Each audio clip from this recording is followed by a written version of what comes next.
Councilwoman Brooks explored the idea a few years ago of trying to find maybe legalizing is not the word, but city, sanctioned sideshow type activities. And I remember talking to her at the time, but I don't think she got too far with that idea. Have you been able to speak to her, see what kind of issues she encountered in trying to do that? No, she and I have not specifically talked about this matter, but your question makes the point, and that is that this is not a new idea. But at this particular, it might be a hard thing. Maybe it's a hard thing to accomplish to have some kind of a sanction. Absolutely, I think one would be extremely naive to assume that this would be easy to do. I think our assumption is that it would not necessarily be easy to do, but that doesn't the difficulty of it doesn't preclude the effort to try to find a solution. There was a number of issues that she ran into, and she shared those issues with me. And I don't remember them all today because I know your follow-up question is going to be what were those, and I don't know them all. But even in enforcement, what I'm trying to get across too is that we're going to look at new and different ways of doing enforcement.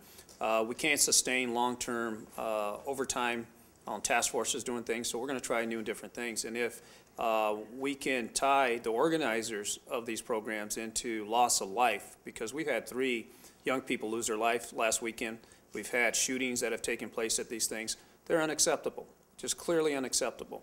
And I think there should be people held accountable. If you're going to play on the cell phone and text each other and say, go over here, or we're avoiding the police department, we should find a way to track you down and hold you accountable and bring you to justice. Me coming in from the outside and being here for 8 days is clear that this has been going on for 20 years. So we need to find a manageable way to address this. Number one, to let people know clearly it will not be tolerated on these streets, and we will do what we need to do to enforce those strongly. There again, if we have a shift in paradigm and we can manage it where we're not losing young kids on these streets, where people are not being shot on these streets, those things will not be tolerated. And we need to have enough of an imagination to try things differently. But I agree with you. I don't want Oakland to be the hub of activity. But these young kids are already coming here and have been coming here for 20 years. Chief Bass, when you talk about holding organizers accountable, what kind of charge do you anticipate they could face if someone loses their life? I can't anticipate because that's in the DA's office or those who enforce the charges. I want to push this idea. There again, when I started, it hasn't been vetted. If you drive a person to a liquor store and that person gets out and commits a crime and kills the store owner, then the person who not only who pulled the trigger, but the person who drove them there are held liable for that loss of life. If you are organizing an illegal event and basically you're a promoter and you're sending out information and data that we can track that you're saying, come here, move there, or the police are here, let's go to another direction, and there's a loss of life because of your activities in organizing, shouldn't you be held accountable for that? It's unusual for us to have sideshow events this late in the year. And over the last couple of years, we've actually been managing the sideshow events much better than we have over the years. We just had quite a few bad events that took place at the sideshow. Typically, the sideshow, most of the activity ends the beginning of October. So, but we've actually had some fairly decent weather here in the last 2 weeks, which has contributed to people wanting to be outside a little longer and later. But this is very unusual for the type of sideshow activity to be taking place this late in the year. Bats, you mentioned that you've gone to Fruitvale and talked to some of the members there. Are you planning on going to some of the schools to talk to the young people and gaining their trust? Guaranteed. I plan to get out of the office, and I'm glad you brought that up. I plan to get out of the office as much as I can. My first several weeks are going to be tied in the daytime with interviewing my command staff and finding their strengths and weaknesses and where, if I want to restructure the organization, where I could place people for their strengths. But I have every plan to go to our high schools, and if there's a high school that's having a problem, that's going to be the first place that I want to go and touch bases with the young people. Not only to Fruitvale, but I want to go to every part of this city, and I want to be accountable to the residents.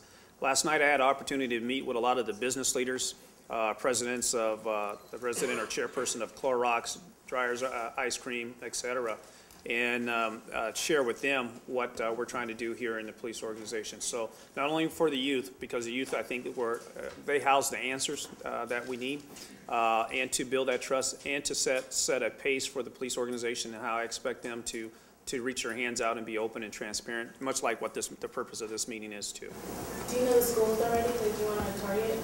No, but I can tell you, when I look at the statistics and show if there's a crime that is in a circumference of that high school or school, I'm going to be there. I'm going to go show up, and hopefully I need to meet with the new school superintendent, who I hear is doing wonderful things and is very innovative and creative, and I wanted to attach with him and work things out and see if I can get on campus. I just might add one additional point.